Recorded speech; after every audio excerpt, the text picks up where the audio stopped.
बीच रूस के मीडिया ने एक ऐसा दावा कर दिया जो अगर सच हो गया तो फिर रूस और यूक्रेन की जंग परमाणु जंग में बदल सकती है। रूस के मीडिया के मुताबिक ज़ेलेंस्की जल्द ही पश्चिमी देशों से परमाणु हथियारों के लिए गुहार लगाने वाले हैं, क्योंकि उन्हें इस बात का डर सता रहा है कि जंग खत्म करने के लिए पुतिन परमाणु बम का सहारा ले सकते हैं। खुद कई बार पुतिन ने यूक्रेन के साथ साथ पश्चिमी देशों को भी अपनी परमाणु ताकत की धमकी दी है। उन्होंने कई बार सरमात, यार्स और जरकॉन जैसी परमाणु मिसाइलों की नुमाइश करके दुनिया को दहलाया है। इसी वजह से इस बात की आशंका भी बढ़ गई कि कहीं वाकई पुतिन परमाणु बम का इस्तेमाल न कर दें।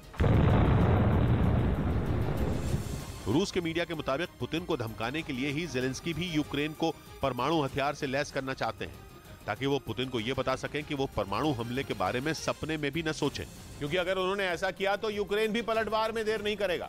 रूस के मीडिया ने दावा किया कि इसी ताकत को पाने के लिए ज़ेलेंस्की अब पश्चिमी देशों पर दबाव बनाने जा रहे हैं, जो पहले से ही जंग में खतरनाक हथियारों की सप्लाई कर रहे हैं। जैसे जैसे युद्ध आगे बढ़ रहा है, यूक्रेन को मिलने वाले हथियार भी घातक होते जा रहे हैं। माना जा रहा है कि इसी के साथ ज़ेलेंस्की की उम्मीद भी बढ़ती जा रही है, जिसके बाद अब वो परमाणु हथियार मिलने का सपना भी पाल बैठे हैं। रूस के मीडिया के मुताबिक वो इसके लिए पश्चिमी देशों से इस बारे में जल्द ही बात करने वाले हैं। हालांकि कहा तो यह भी जा रहा है कि ज़ेलेंस्की सिर्फ परमाणु हथियार पर काम करने वाले विशेषज्ञों की मांग करने वाले हैं, क्योंकि ऐसा दावा है कि यूक्रेन खुद भी परमाणु बम बना सकता है। और अगर ऐसा हो गया तो रूस और यूक्रेन के बीच छिड़ी जंग परमाणु युद्ध में भी बदल सकती है। उधर रूस से छिड़ी जंग के बीच मदद मांगने के लिए ज़ेलेंस्की दूसरी बार यूक्रेन से बाहर निकले। उन्होंने एक दिन पहले यूके के लिए उड़ान भरी और वहां पहुंचकर यूके की संसद के स्पीकर को यूक्रेन के पायलट का एक हेलमेट गिफ्ट किया। साथ ही ज़ेलेंस्की ने यूके से यूक्रेन को फाइटर जेट देने की मांग की, ताकि वो युद्ध के मैदान में पुतिन को पटकनी दे सके। जो हेलमेट ज़ेलेंस्की ने यूके की संसद के स्पीकर को गिफ्ट किया, उस पर लिखा था कि यूक्रेन स्वतंत्र है, लेकिन उस स्वतंत्रता को सुरक्षित रखने के लिए उसे पंखों की जरूरत है। इसीलिए उन्होंने यूके की संसद में यूक्रेन को लड़ाकू विमान देने की अपील की। Aircrafts for Ukraine, wings for freedom. साथ ही ज़ेलेंस्की ने यूके से मांग की कि वो यूक्रेन को आधुनिक हथियारों की खेप भेजता रहे, ताकि उनके देश की सेना रूस के हर वार का मुंह तोड़ जवाब दे सके और इस जंग में यूक्रेन के हाथ जीत लगे और रूस के हाथ खाली रह जाए।